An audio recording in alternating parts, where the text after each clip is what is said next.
안녕하십니까. 숭이 13동, 숭이 2동, 숭이 4동, 용현 1사동, 용현 2동, 용현 3동, 하기 2동의 지역구를 두고 있는 이선용 의원입니다. 먼저 오늘 이렇게 제284회 미추홀구의회 임시회에서 5분 발언의 기회를 주신 정경혜 의장님과 동료 의원들께 진심으로 감사 말씀 드립니다. 또한 41만 국민을 위해서 항상 수고하시고 애쓰시는 이영웅 구청장님이야 1,500여 명의 공직자 여러분께도 감사를 드립니다. 오늘 본의원은 이 자리를 빌려 전세 사기 피해 회복 지원을 촉구하고자 합니다. 부동산 갭투자가 성행했던 2020년대 초반 집주인들로부터 전세보증금을 돌려받지 못하는 전세 사기 피해 사건이 미추홀구를 시작으로 전국 각지에서 속출하였으며 이로 인한 피해자들의 연이은 극단적 선택은 물론 전세 포비아라는 현상까지 발생하게 되었고 현재까지도 심각한 사회 문제로 대두되고 있습니다. 지난 8월 미추홀구 전세 사기 피해 대책위원회가 속칭 건축왕으로 불린 남모씨 사기 사건의 아파트 관리사무소를 횡령 혐의로 경찰에 고소한 일이 있었습니다. 대책위에 따르면 임대인이 부재한 상황에서 관리사무소가 관리비 사용 내역을 투명하게 공개하지 않고 관리비를 미납한 일부 세대는 단전과 단수를 진행하였으며 엘리베이터 주차 승강기, 소방시설 등을 고장난 채로 방치하는 등 시설 관리를 부실하게 했다고 합니다. 이에 피해자들은 경제적 손실의 충격이 아직 가시지 않은 채 열악한 주거 환경에 처해 있으며 안전의 위협까지 받고 있는 실정입니다.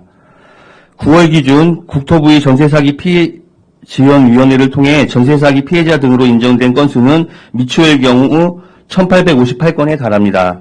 이는 인천시 전체 221건 대비 65.9%를 차지하는 것으로 미추홀구의 피해 규모가 상당함을 알 수 있습니다. 이러한 현실을 감안하여 피해자들의 피해 회복을 위해서는 무엇보다 지자체, 우리 미추홀구의 역할과 의지가 강화되어야 합니다.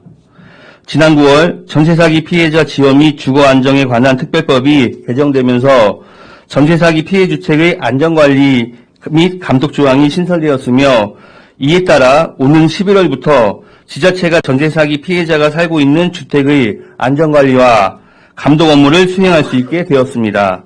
또한 임차인의 안전확보와 피해 복구가 시급한 경우에는 피해조사 및 공공위탁관리 등 필요한 조치를 취할 수 있습니다.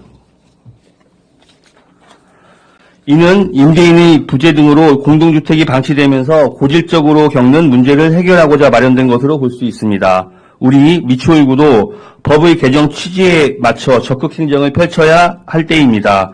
관내 전세사기 피해 사례에 대한 주기적인 실태조사와 피해 주택에 대한 관리 감독을 성실히 수행하고 임대인이 부재한 상황에서 세입자의 안전이 위협받는 경우 긴급 복구를 지원해야 합니다. 또한 서울 강서구와 동대문구의 사례처럼 전세사기 피해 지원 예방 전담팀을 신설하고 상시 운영하여 전세사기 피해에 선제적으로 대응하고 피해 회복 지원에 필요한 후속 조치를 신속히 취할 수 있는 구조와 여건을 갖추어야 합니다. 지난 2월 본의원의 세 분의 의원께서 인천광역시 미추홀구 전세사기 피해자 지원 및 주거 안정에 관한 조례를 제정한 바 있습니다. 이 조례를 통해 전세사기 피해자를 위한 법률, 심리 상담 서비스, 긴급복지 등 다양한 사업을 추진함은 물론 재정적인 지원을 할 수 있는 법적 근거를 마련한 것입니다.